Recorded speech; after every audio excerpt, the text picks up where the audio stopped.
Ustoz, ko'pchilik o'qituvchilar qiynaladigan errorlar haqida ma'lumot bering. Shu nima qilsa o'qituvchilar errorlardan umuman xato qilmay, bitta testdan o'tib ketishadi?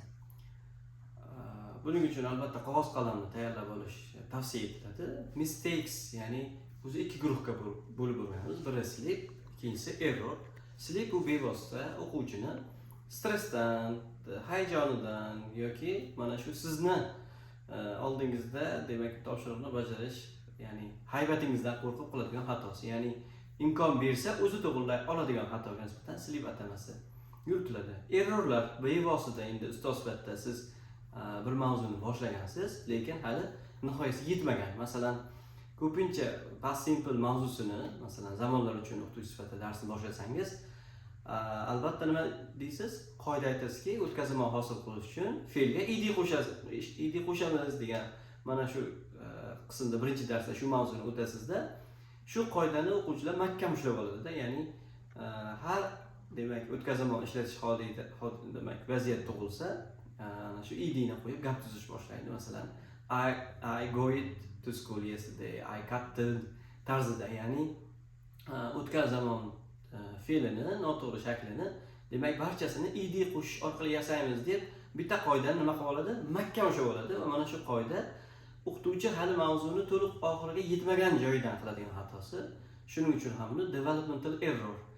Endi mana bu xato qilish tarzini, ya'ni qoidani mahkam ushlab, uni haddan ziyod keng qo'llash jarayoniga nisbatan biz unga demak overgeneralization atamasini yuritamiz. Shunda demak overgeneralization va developmental errorlar asli bir-biriga sinonim so'zlardir. Ya'ni testda shu qismiga alohida e'tibor berasiz.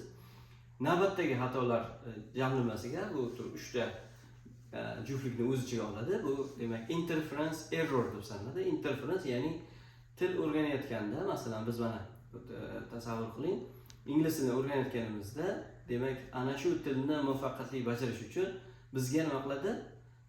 3 ta ona tilimiz to'sqinlik qiladi. Birinchi to'sqinlik bu tilning grammatika jihatdan, ya'ni o'zbek tilidagi grammatik qonun qoidalarini ingliz tili bilan bir xil deb o'ylab qiladi. Bu xatolar sizga tanish. I should go to every day, ya'ni men maktabga har kuni boraman deb turib, demak o'zbek tilini so'z tartibi yoki gap tartibini ingliz tili bilan bir xil deb o'ylab qiladigan xatosi. Demak, buni grammar interference error deyiladi. Ikkinchisi leksika, ya'ni bevosita so'z bilan bog'liq. O'zbek tilidagi qaysidir bir so'zni ingliz tilida albatta mana shu bir xil deb o'ylab qiladi. Masalan, mana shu joyda albatta sizdan komment yozib ketishingizni ham kutaman. Men hozir ingliz tilida bitta gap aytaman. Siz ana shuni tarjimasini kommentga yozib qoldirasiz. Kelishdik? Demak, I went to the magazine. Mana shu joyda demak yozib bo'ldingizmi? Endi tekshirsangiz ham bo'ladi. Mana shu joyda ko'pchilik birinchi marta mana shu TKT leksika atamasiga kirib kelganda shunaqa qiyinchilikka uchraydi. Ya'ni magazin so'zini do'kon ma'nosida xayolingizga kelib bo'ldi allaqachon. Va endi bu yerda men aytgan so'zimni demak magazin ingliz tilida bu jurnal, gazeta ma'nosida kelsa, siz bu yerda do'kon ma'nosida tarjima qilib qo'ydingiz.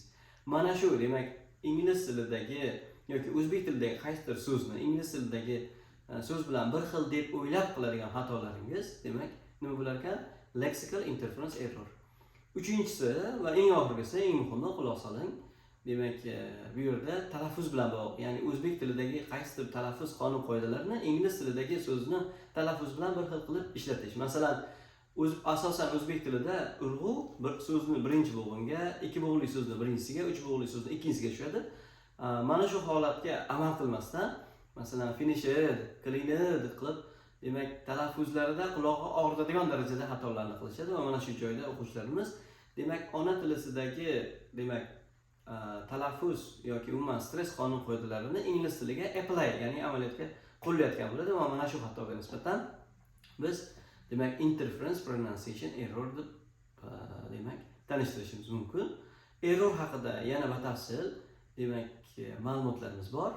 Kanalimizga qo'shiling. Error haqida yanada to'liqroq ma'lumot olish uchun Telegram kanalimizga qo'shiling. Error haqida to'liq ma'lumotga ega bo'lmoqchi bo'lsangiz, error haqidagi to'liq ma'lumot haqidagi darsni tomosha qilish uchun demak quyidagi havolaga ro'yxatdan o'ting.